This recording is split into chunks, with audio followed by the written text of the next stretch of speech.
All right, Lions fans, let's talk some Lions. I want to talk about just there's something I really want to let something off, and this is basically I can generalize it with the Lions as a franchise as well as the city itself. The and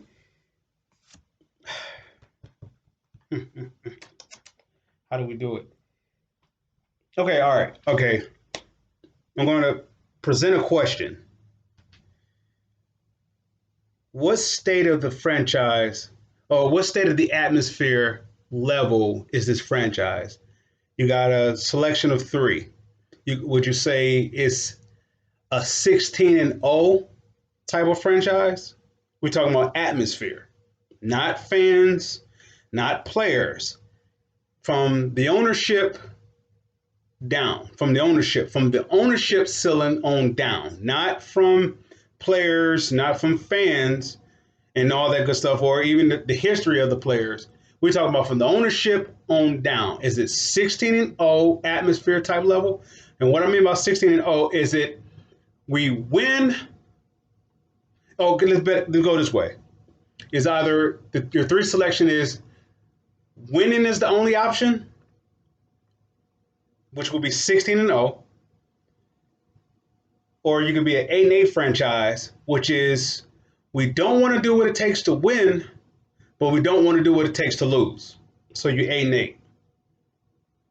Or you could say that you are a 0 and 16 franchise where you're not definitely winning, being the very best is not the option.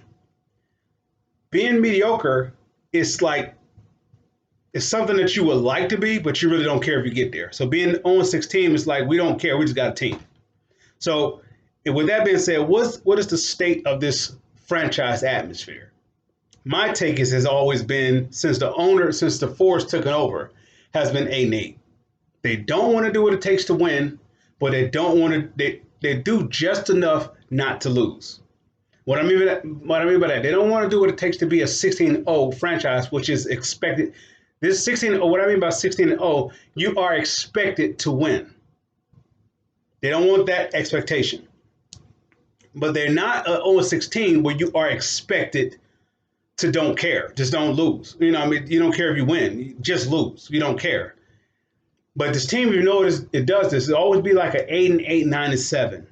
You may have a year or two where they're like 2 and 14 or whatever else. They may be in the bottom, but they don't stay there too long. They normally climb up to the top of being 9 and 7, 8 and 8 around that area. At the most, you may say 11 and 5, you may say 13 and 3, but they don't stay there. They don't be a contender. They normally, after they win 13 and 3 or 11 and 5, they go back to what, 9 and 7, or they go back to 8 and 8, because that's their nest egg. I mean, their nest egg. That's their nest. It's 8 and 8. They don't go up high where they go to 16 and 0 bracket where you are expected to win. Not expected by the fans, but in terms of your play on the field, it's like you show dominance, you show contention, that level of expectation. You show the level of contention every year. You don't want to give the display of not wanting to contend. So therefore they're stuck in the middle. They show somewhat of contention, and then they show somewhat of not contention. So they're 8 and 8. Now, what I said to say that I say all that to say about that and about the franchise, and I'm going to go on to go further with the city. The city alone is based upon that, and I can take a spiritual direction with that and break that down. I don't know if that's something that anybody want to hear, but you know what? I'm going to go ahead and just touch on it a little bit. And then we're going to go on to my next segment, how they can go from an 8 and 8 franchise atmosphere level to an actually 16 and 0 atmosphere level. All right, okay. So as a city as a whole, if anybody been in this city for a good length of time, you will know this, particularly if you left here. If you can make it out of Detroit, you can make it anywhere. As the statement goes, only the strong survive, right?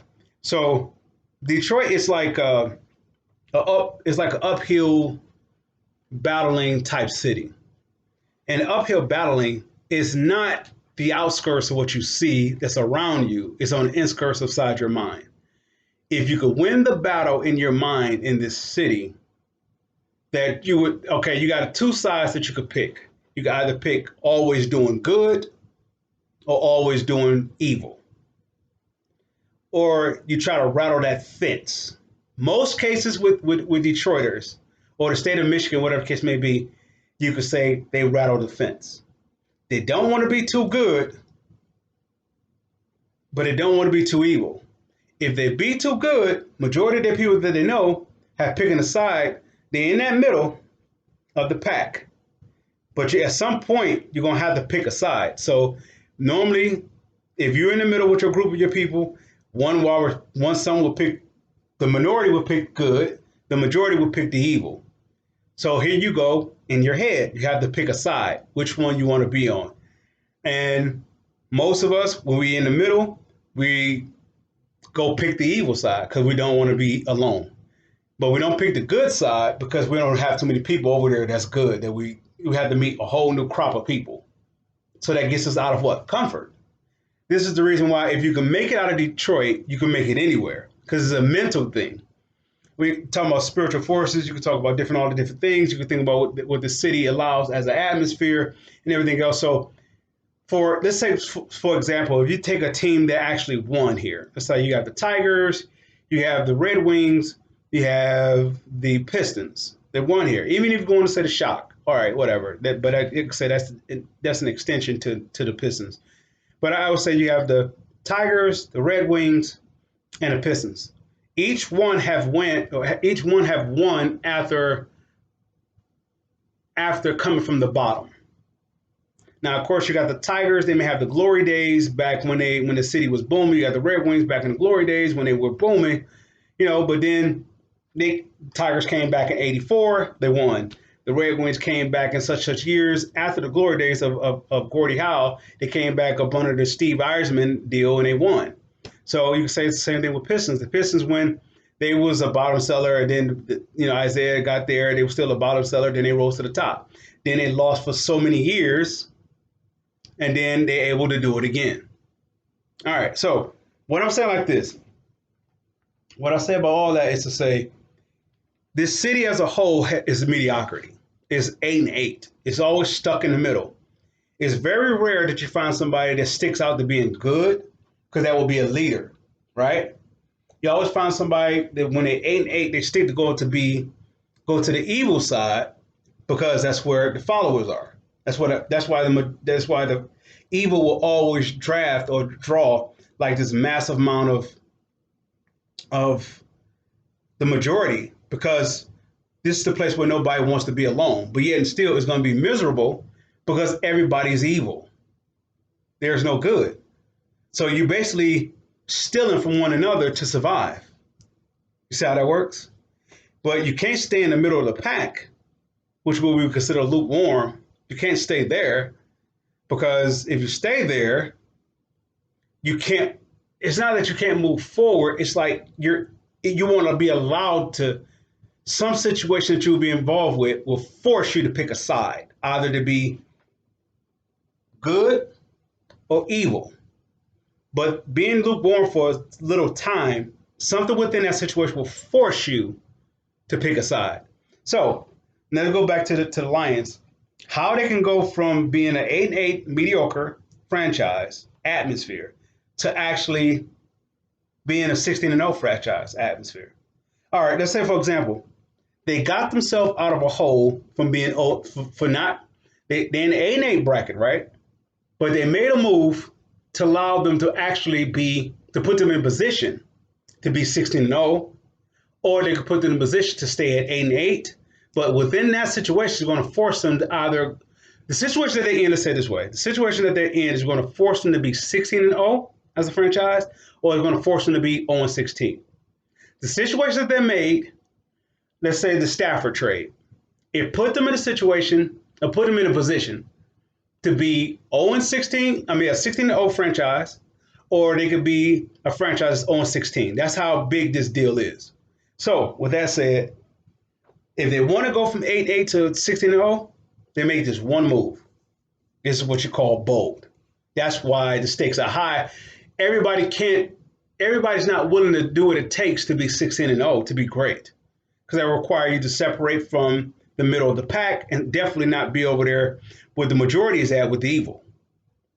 So you have to be a leader. So you have to do something that's considered bold, outrageous, just out there. All right. In the next, what, 2 years, within 3 years, between this year and the next 2 years, the Lions will have, what, 5 draft picks, right? First round draft picks. This franchise has never been in that, since I can recall, have never been in that situation.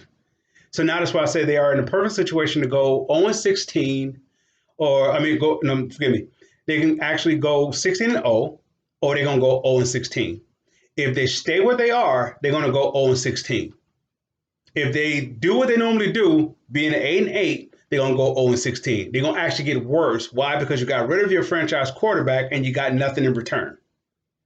But if they were to be bold, they're going to go from being 8-8 to 16-0. This is that one move that they can do. Go after Deshaun Watson. Somebody said the price is too much.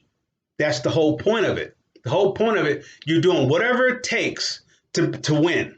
Not win a game, not win a season, but to be a winner.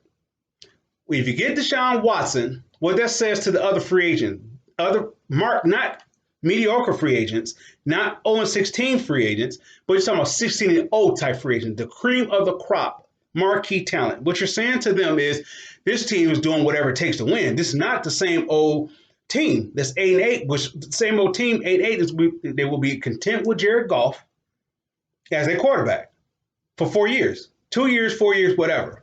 Or even if they after these 2 years they cut them, they go get that same middle of the pack type tier.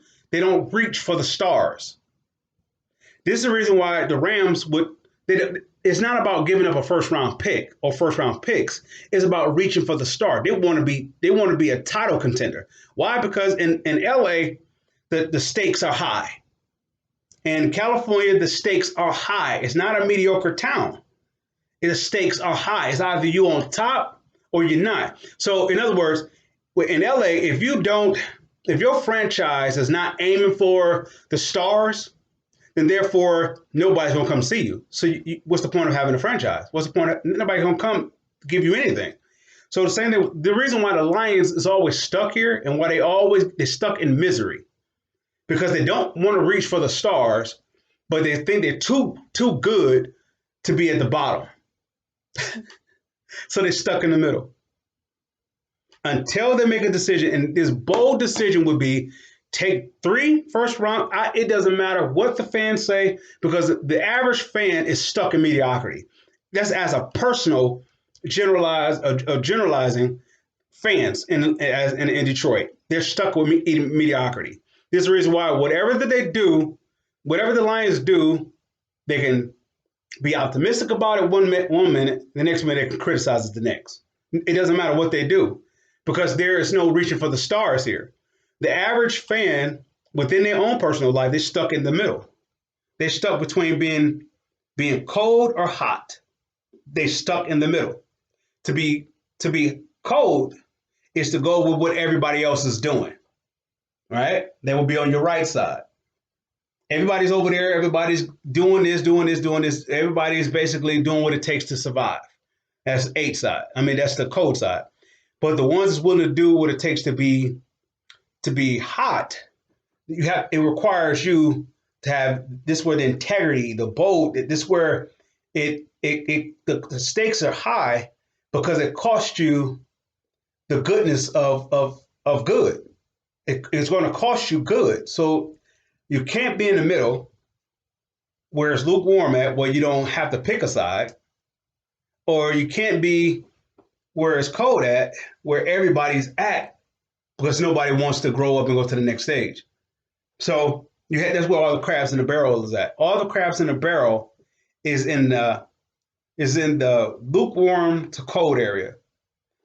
Nobody really is over here in the hot area, because nobody wants to be a leader.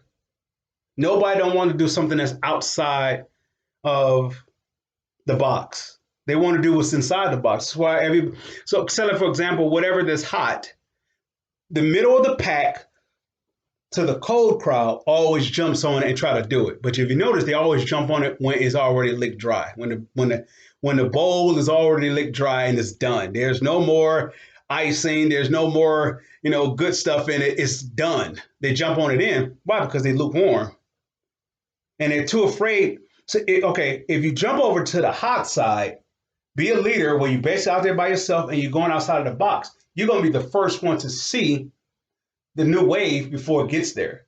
You won't catch it at the bottom of it because you're a leader.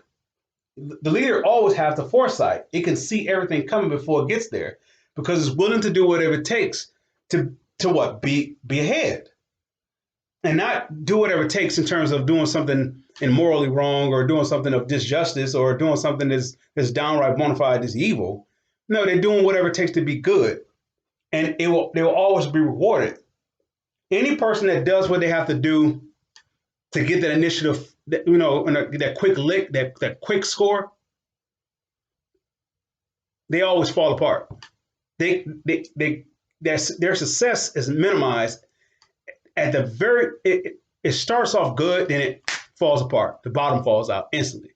It doesn't matter what profession, no matter what they do, it falls apart. It will fall every time. It will fall apart. So let me go back to the Lions. I'm going to say this about them. If it's as a franchise, if this team, as a franchise, if the owner wants to go from mediocrity to greatness, they have to be bold. You out of the, let's see, you're going to have, this 4 out of the 5 draft picks that you're going to have in the next 3, out of the 5 first round draft picks that you're going to get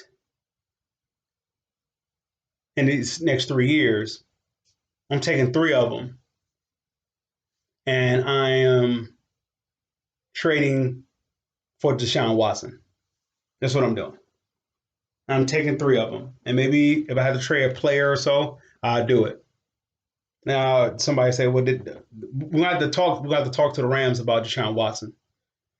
DeAndre Swift is not. It's not off. It's not coming. He's not. He's staying put. DeAndre Swift. Let's say it this way. Ragnow is staying.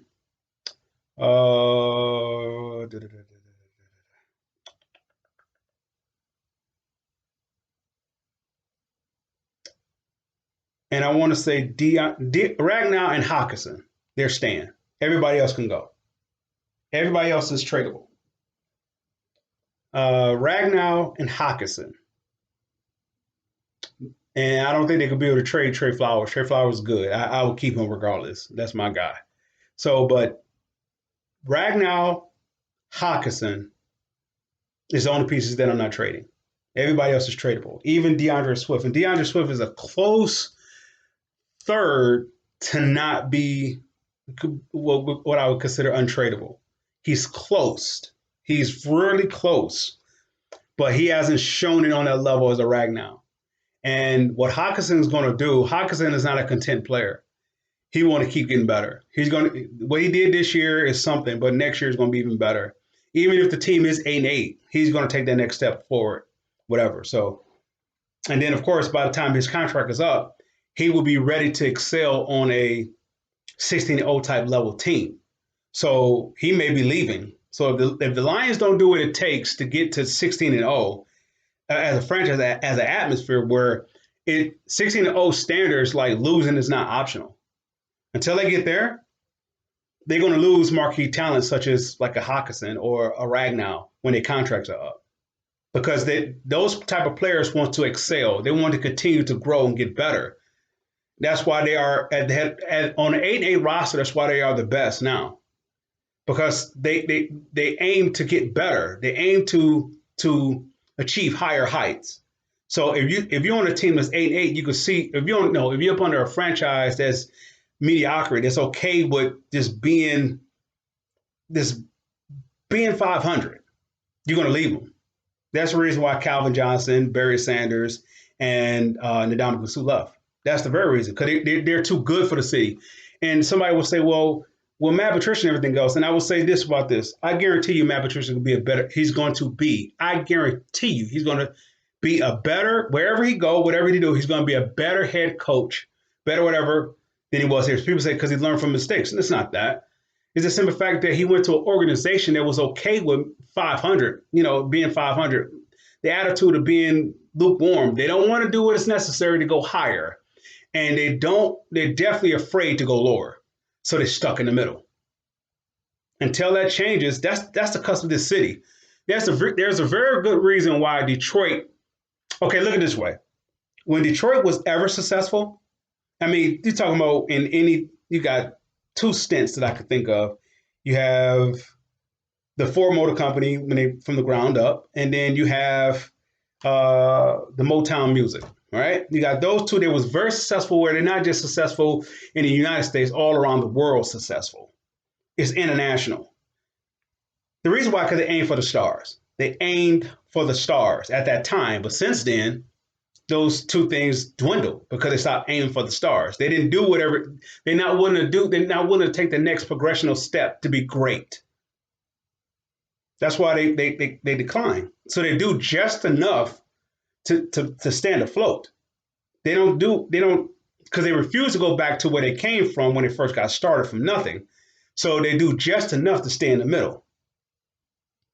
If you notice, they never improve. Nothing ever improved. And this is going back to the city of Detroit. But there's a reason, because it's a huge sacrifice. It's a huge risk.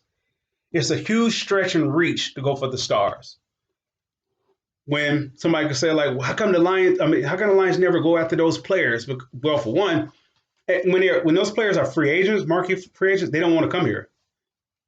And it's not because it's cold. It's not because the crime. Crime is everywhere, and it could be cold anywhere. And then they go to a team that may have something to offer. You may talk about a California team or a Florida team or something, or even a Texas team. They may go to those places because it's so much more. What I mean by that, the ceiling in those three states is ultimately higher than any achievement that Michigan can offer, because mediocrity is not good enough. Those three states alone, it accepts those who wants to excel. So, say for example, if a person went out of Michigan, they can excel in Florida, they can excel in Texas, they can excel in California, they can excel because not Detroit, but Michigan as a whole it's a battle tested place. It's a mentally battle tested place. If you can make yourself out of Detroit or out of Michigan, you can survive anywhere, through any situation. Talk to the people who went to wars, or talk to the people that whatever. That's all mental. They really don't want to be in a place where they got to go fight in the wars, and they want to be home and everything else. But for them to survive that, it's not just surviving bullets and that horrific type of environment or tragic type of situations. It's mental, and they come back a little disheveled a little bit, but at the same time they come back a little stronger. Where like mediocrity is not enough. They come back like a I don't want to call it they come back as a leader. They come back ready to lead, and being around an atmosphere that is up under mediocrity, or you can find misery there. They can't sit there too long. A leader cannot sit around misery. A leader cannot complain about misery. A leader does something about misery. It kicks misery out. How does a leader kick misery out? It kicks it out by it becoming good, doing whatever. How can I say it? Even if it comes at the extent of losing something they want to make the right decision. What I mean by that is, so like for example, if you saw a person drop $5, this is what a leader does. A leader, and of course, you can talk about there's two types of leader. We're talking about those who comes back like they are led with respect. People follow them because they are respected. These are rare breeds, because they're rarity because not too many people is willing to do what it takes to become this rarity. So say like, for example, if a person dropped $5 and you saw the person to do it, you got a choice to pick that $5 and put it in your pocket, or tell that person, excuse me, you dropped this $5. That determines what kind of leader you're going to be. Before then, you are in the middle of the pack. It's either when that decision presents itself, when you're in the middle of the pack, it always presents you an opportunity to pick a side. Either you're going to be good or you're going to be evil. Can't stand in the middle. Stand in the middle is like you got your foot on, you want to be good, but what if you're wrong because nobody that you know is over there being good and you're going to be over there by yourself? What you're going to do? But you don't want to be evil because you're seeing the results of everybody's evil. It never works out good. It start off looking good, but it falls apart very fast. Everything falls apart fast. So you're in that middle, so you gotta pick a choice.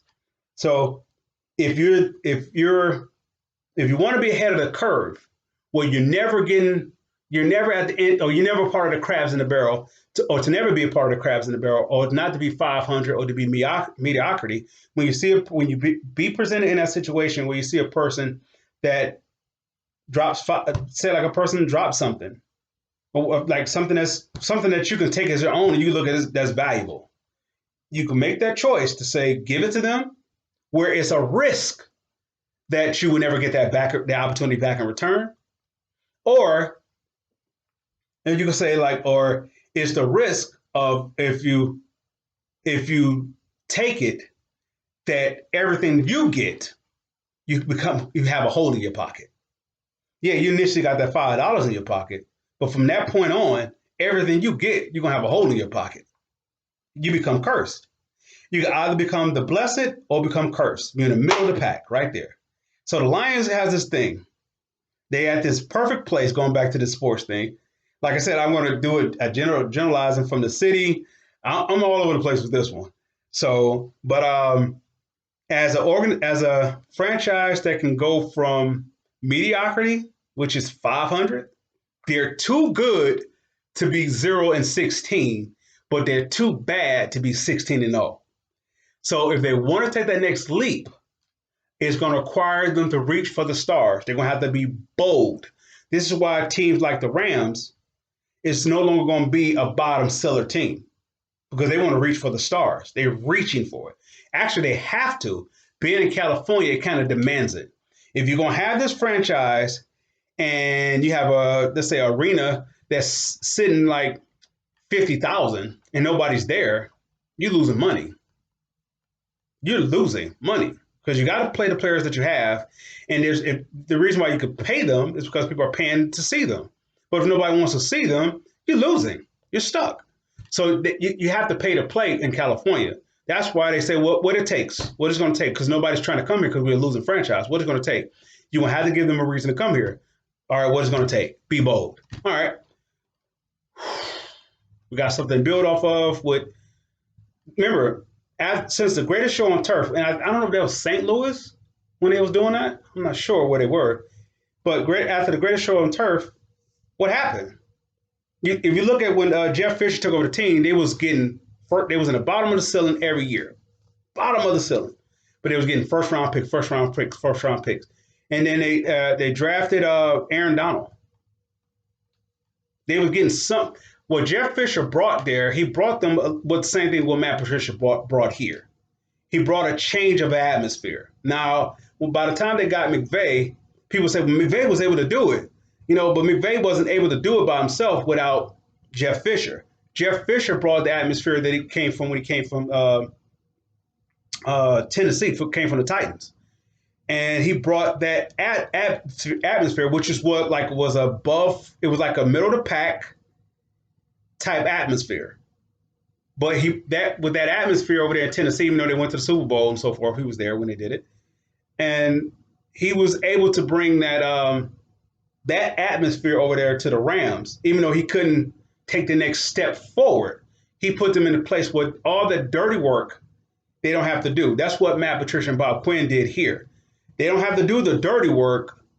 I mean, what Brad Holmes and his staff don't have to do is what Matt Patricia and what Bob Quinn did. They don't have to do that. All you have to do is build off the atmosphere that he brought here. They brought in a different spirit. They brought in a winning atmosphere where that losing is not an option. They brought that here. Middle of the pack is not an option. If you're a middle of the pack player, we're going to tell you you're a middle of the pack player. Some people may say, some fans may say, well, that's that old rah-rah speech where you're trying to, you can't do it. These people, these men are, these guys, these players are men. No, they ain't not men. There's not one man playing in the NFL unless they're like vets. You only got very few men that's playing in the league. You got children. They may be the age of 20 something plus, but they're not men. They're not men. They're children. And I'm not saying that to insult anybody. It's called a spade a spade. They're children. If they were men, they wouldn't be on social media. If they were men, they wouldn't be they would use the media to get them a contract deal.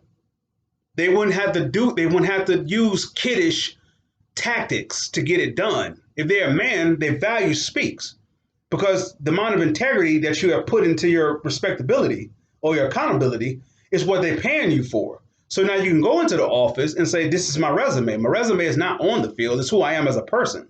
That's my resume. But these are kid tactics. They're kids. People say, no, they got children. What is children having children? They're kids. Let's call a spade a spade. The days of the NFL this is the reason why the NFL got, it kind of like the impact of the game has regressed. And actually the respectability of the game has regressed because there's not men playing. There's children playing.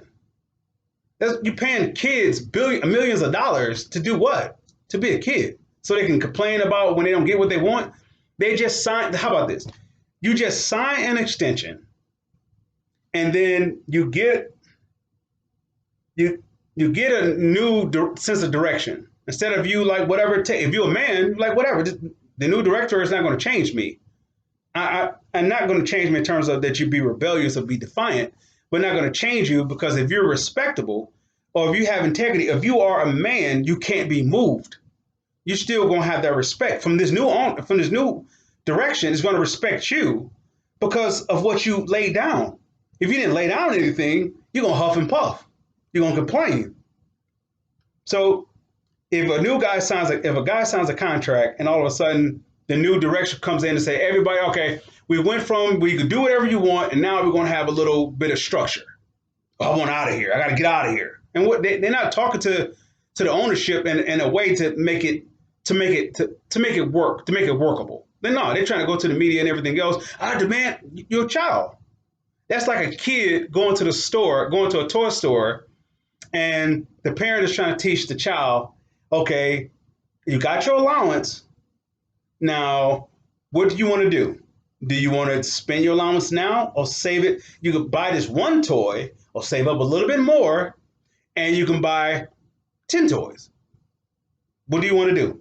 If it's a child that doesn't understand where they are, I want the toy now. So you get it, and when you get it, they're going to complain because they're going to see their friends with 10 toys. And then they're like, why? I want my 10 toys. Well, we gave you the position to get the 10 toys, but you didn't want to take it. We're not going to give you something. You have to earn it. Only a child thinks that you can give it to them. So I don't know where I'm going with that, but I went somewhere with it. And I'm in a different space for this video because I'm seeing the city. I'm seeing the franchise. I'm seeing as a sports team, how come they never win? Because they never reach for the stars. The Lions organization never reached for the stars. They had 3 shots of getting 3 stars since the Force took it over. They had 3 shots and they got 3 stars. I'm talking about a star that's like a top 5 at their position that they don't just impact their talent. They don't impact their fan base or their city or their franchise. They're impacting the whole league. And not even that, people internationally, okay, you have Barry Sanders first, you have Calvin Johnson second, you have Ndamukong Suh. Those 3. There's nobody else on this franchise since the Force taking over that can compare or compete to those 3. Nobody. Everybody else is average, middle of the pack. They're average or they're below average. Those 3 players were above average. Because the franchise can be carried off of them. Easy. That's why they don't get the blame. That's why Barry don't get the blame for losing. That's why Calvin don't get the blame for losing. That's why Ndamukong Suh don't get the blame for losing, because they was above average. Any player that's average and they're paying them like above average money, they're gonna always get the blame for that reason. Somebody say, well, they're not at fault for getting paid. No, well, you're taking that big old contract where we had the expectation comes with it. That contract up here is made for those who are above average players. If they're willing to pay you that, but you have the when they willing to pay you that, they're saying, are you up for the challenge of the expectation that it takes to be up here? Everything comes along with it. Everything comes with it. The criticism, the everything. Okay, if you take a person like Ndamukong Suh, if you were to pay him, if you were to have paid him what he was asking for, you'd have got your return back value. You can never blame him for losing because he's above average. If you pay above average player a maximum amount of contract, or you pay if you pay an average player above average pay, that person will never reach the expectation required. They will always get the heat. So this is the reason why the fans harp on Matthew Stafford. He got the contract that is made for above average player, but he's an average player. He's okay with being mediocrity. He's okay with losing. When I'm saying like that, somebody say, well, you can't put all that blame on him. I'm not putting no blame on him. He's going to control what he can control. Barry Sanders, Calvin Johnson, Ndamukong Suh are all individuals, but you weren't going to stop them from doing what they're doing. It takes somebody to throw the ball to Calvin Johnson for Calvin Johnson to do what he does. But what's in him, once he get it, is coming out. It takes a quarterback to give the ball to Barry Sanders to do what he does, but what's in him, regardless what his offensive line does, is not going to stop him from doing what's inside of him. Ndamukong Suh, one player, you can bring three people to come try to double team or triple team him, whatever. That's the impact of what's in him. That's the impact of him. So everybody else can actually eat. When it comes to Matthew Stafford, what is that? You don't get that from him. I'm not harping on him. What I'm saying is the reason why they drafted him, because he was fit right for the team where it was. If the team is going to take that next step forward, they got to get that next tier of a type of talent. That's why you make the run for Deshaun Watson. Deshaun Watson is a 16-0 type franchise team. I don't know if they have the structure over there with the Texans to do it. You know, because it's kind of like a disarray, and he may not have the patience to want to deal with it. You know, and that could show the immaturity on his part. Whatever case may be, who knows what could be going on behind the scenes. But if I'm the Lions and I have 5 first-round draft picks in the next 3 years, 3 of those is going to the Texans.